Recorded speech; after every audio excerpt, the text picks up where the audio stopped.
You've probably heard it before, that the Panther tank was Germany's masterpiece, a sleek killer, a symbol of engineering genius, feared by Allied tankers from Normandy to Kursk. But behind that reputation lies a truth the propaganda never showed, one written in smoke, oil, and human screams. The Panther didn't just destroy the enemy, it destroyed itself, and the men trapped inside it. In the summer of 1943, German soldiers were told they would ride into battle inside the most advanced tank on Earth. What they weren't told was that it would burn before even reaching the front, engines bursting into flames as soon as they rolled off the trains, transmission failures stranding entire companies before the first shot was fired, and when the Soviets finally opened fire, the very armor meant to save them cracked apart under its own design flaws. This was no invincible war machine. It was an experiment forced into war, rushed by Hitler's obsession with outmatching the T-34, born from industrial panic and political pride. By the time its crews realized the truth, it was too late. What happens when technological ambition overtakes reality? When the weapon meant to save an army becomes a coffin that buries it? This is the story of the Panther, the tank that promised power but delivered suffering. The story of the Panther begins not in triumph, but in panic. In 1941, as German troops advanced deep into Soviet territory, they encountered something they hadn't expected. A tank that broke every rule they knew. The T-34, fast, sloped, reliable, and terrifyingly effective, shattered the illusion of German armored superiority. Panzer IIIs and IVs, once the pride of the Wehrmacht, suddenly looked obsolete. Shells ricocheted harmlessly off the Soviet tank's angled armor. For the first time, German crews faced an enemy that could shrug off their best shots while returning fire with devastating effect. The shock reached Berlin like an electrical current. Reports poured in from the Eastern Front describing German tanks destroyed in minutes, their guns powerless, their armor useless. Hitler's response was immediate. Germany would build a weapon to surpass the T-34, and it would do so at any cost. That demand set in motion the race to create what would become the Panther. But the haste that fueled its creation would soon become its curse. Two companies, MAN and Daimler-Benz, were tasked with creating the new tank. Hitler demanded sloped armor, higher velocity guns, and mobility equal to or better than the T-34. The result was an ambitious design, the Panzerkampfwagen V Panther. It would weigh over 45 tons, mount a long 75mm KWK 42 gun, and feature revolutionary sloped frontal armor that could deflect most Allied shells. On paper, it was perfect. In practice, it was a gamble Germany couldn't afford. The Panther wasn't an evolution of proven technology like the Tiger I, but an entirely new machine. New chassis, new suspension, new transmission. Its complexity demanded time, materials, and testing. But in late 1942, Hitler didn't have time. He ordered production immediately, without waiting for prototypes to be refined. The goal was simple: field the Panther in time for Operation Citadel, the upcoming offensive at Kursk. It meant that the Panther would go to war almost straight from the drawing board. Operation Citadel was intended to crush the Soviet bulge at Kursk and restore momentum to the Eastern Front. For Hitler, the Panther would be the symbol of Germany's technological supremacy. But the timetable was impossible. Factories were rushed into round-the-clock production. Mechanics assembled parts with untested alloys. Components were shipped half-finished. Each tank left the line with hidden weaknesses: cracks in the gears, leaks in the fuel system, fragile final drives. To meet the deadline, crews were barely trained. Many had driven Panzer IVs. Few had ever touched a Panther before being ordered into one. They were forbidden from taking notes or photo. The tank was classified. They were expected to memorize the controls of a 45-ton machine in a few days. By July 1943, nearly 200 Panthers rolled toward the Eastern Front. They looked formidable, angular silhouettes glinting in the summer sun. But beneath the steel, every bolt was a warning. Even before the first battle, disaster struck. As Panthers were unloaded from rail cars, two burst into flame, spontaneous engine fires triggered by incomplete fuel combustion. Several more ignited on the road to the front. The Maybach HL-230 engine, tuned to 700 horsepower, was too powerful for its own cooling system.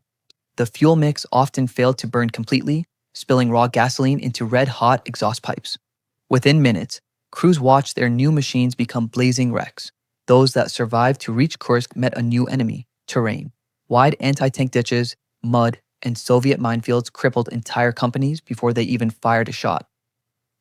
Some Panther units destroyed themselves attempting to cross obstacles they couldn't see. By the battle's end, more than half the Panthers lost had never been hit by the enemy. They died from fire, engine failure, or transmission collapse. It was a baptism, not of fire from the Soviet, but from their own engines. The Panther was conceived as a medium tank, but it weighed as much as a heavy one. Its armor was thick at the front, but dangerously thin at the sides. Hitler himself had ordered the redistribution, prioritizing frontal protection even if it made the vehicle front heavy. The result was a tank that looked invincible head-on but was vulnerable to even 14.5 medium anti-tank rifles from the flank. The extra weight also punished the suspension and final drive.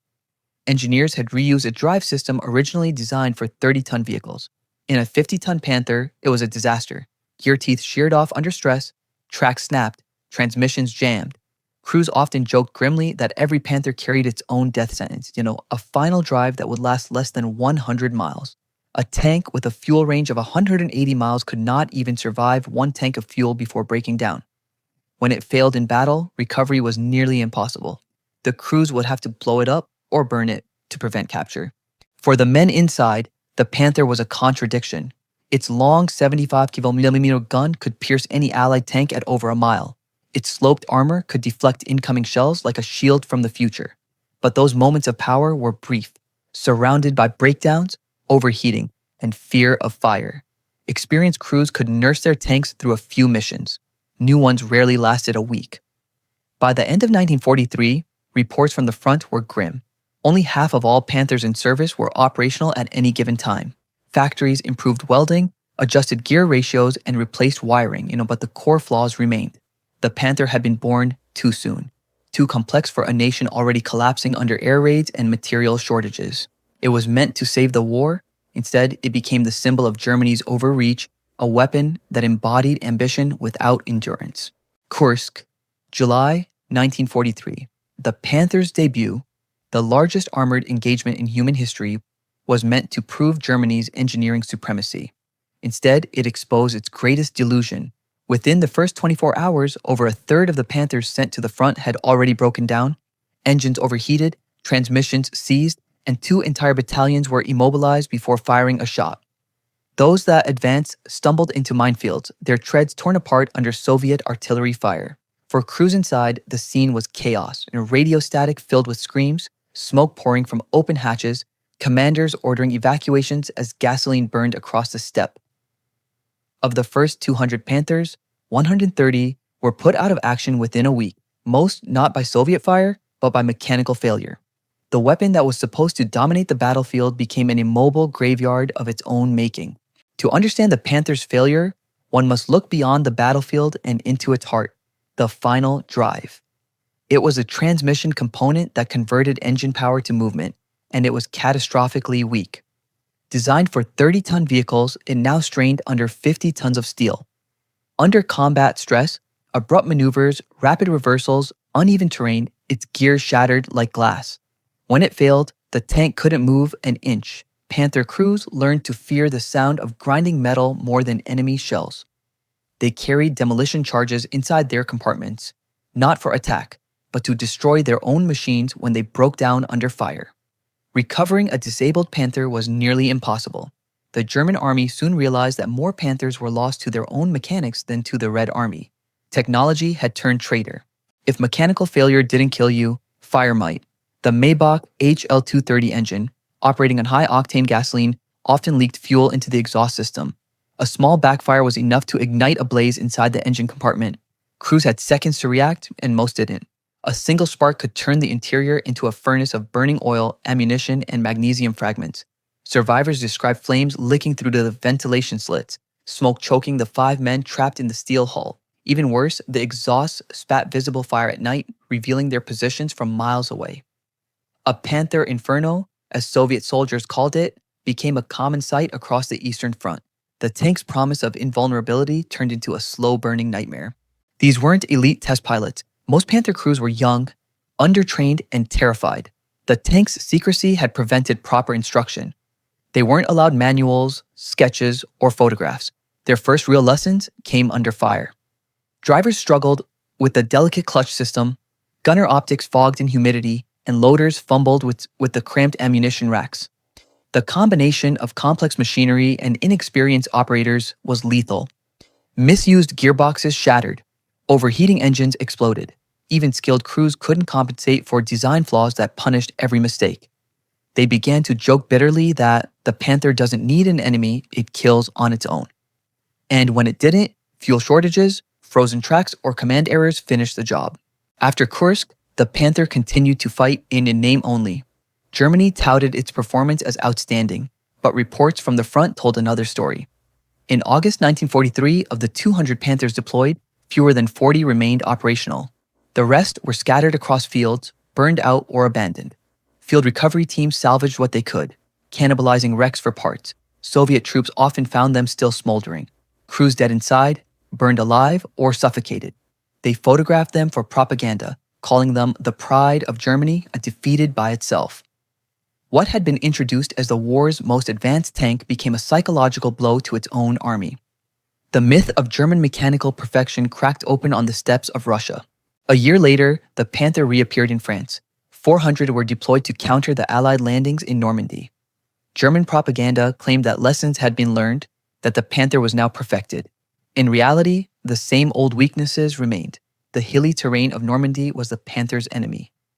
Heavy, front-loaded, and unsuited for soft ground. Its gun was powerful. Yes, it could annihilate Shermans from long range, but only if it could aim first. The narrow roads and hedgerows of France denied it that advantage. Allied tanks flanked from side lanes and struck its weaker armor. Worse, Allied air power hunted the Panthers relentlessly. A single rocket or bomb often ended what the final drive had already begun.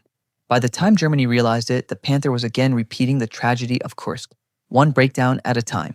By late 1944, desperation replaced innovation. In the Battle of the Bulge, a handful of Panthers were modified to look like American M10 tank destroyers, a deception plan led by Otto Skorzeny. Metal plates reshaped the silhouette. U.S. stars were painted on their hulls. The mission was to infiltrate Allied lines, spread confusion, and attack from within. But even disguise couldn't save them from mechanical fate. The improvised armor warped their balance and several broke down before reaching their targets. When the Allies spotted their strange proportions, the deception collapsed. All 5 disguised Panthers were quickly destroyed. The incident summed up the tank's story. Clever in theory, catastrophic in reality. By war's end, the Panther had killed thousands of enemy tanks, and just as many of its own chances for victory. Its design was brilliant but unsustainable. Germany's shrinking resources couldn't maintain such a machine. Its factories couldn't refine its complexity. Its soldiers couldn't survive its flaws. For every Panther that made it to the front, another sat broken on a railway siding. Fuel shortages left hundreds abandoned. Their crews ordered to destroy them rather than fight. Those that remained fought bravely, but each victory was bought with another mechanical failure waiting to happen.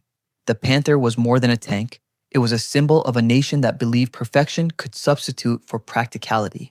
And like that nation, it was doomed by its own ambition. When the guns finally fell silent in 1945, the Panther remained both admired and misunderstood. To Allied engineers, it was a paradox, a machine of beauty and disaster. Its long-barreled 75mm gun was lethal, its sloped armor revolutionary, and its silhouette influenced post-war tank design for decades. The British Centurion, the Soviet T-54, even the American M48 Patton all inherited ideas first tested by the Panther. Yet, behind those technical inspirations lay a cautionary truth, that perfection built in haste collapses under its own weight. Germany had created a weapon too complex for the world it existed in. Factories were bombed, steel was scarce, fuel was gone. The Panther demanded precision it could no longer be supplied with. Every tank that left the assembly line carried invisible cracks, moral and mechanical. Its legacy was not victory, but a blueprint of what happens when engineering genius becomes blind ambition. The myth survived longer than the men who drove it. For the crews, the Panther was never a masterpiece. It was a narrow, suffocating chamber where heat and fear shared the same air. 5 men confined in steel, surrounded by fuel lines, ammunition, and the constant smell of burning oil. Many died not from enemy fire but from the tank itself, trapped when the final drive snapped, engulfed when a spark met fuel vapor. In war diaries, Some called it the beast that turns on its master. Those who survived remembered the contradictions: pride in commanding the most advanced weapon on the front and dread of what it could do to them. In interviews decades later, former crewmen spoke not of glory, but exhaustion. They admired the Panther's power and cursed its arrogance. In their eyes, it was both a symbol of Germany's brilliance and its blindness. The steel endured. Their faith did not.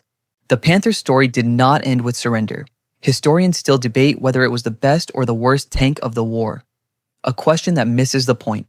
Its real significance lies in what it reveals about wartime obsession, that power without balance leads to ruin. The Panther was never truly defeated by the Soviets or the Allies. It was defeated by itself, by the same forces that built it too fast, too heavy, and too proud. Today, restored Panthers stand silent in museums across Europe. Visitors marvel at their size, their armor, their menace. Few imagine the sound of grinding gears or the smoke that once filled those compartments. Few think about the men inside, sweating, choking, praying their miracle weapon would simply start. History remembers the machine, but the suffering it caused, both to its enemies and its own, fades into the quiet hum of memory. You've heard the legend of the Panther. Now you know the cost.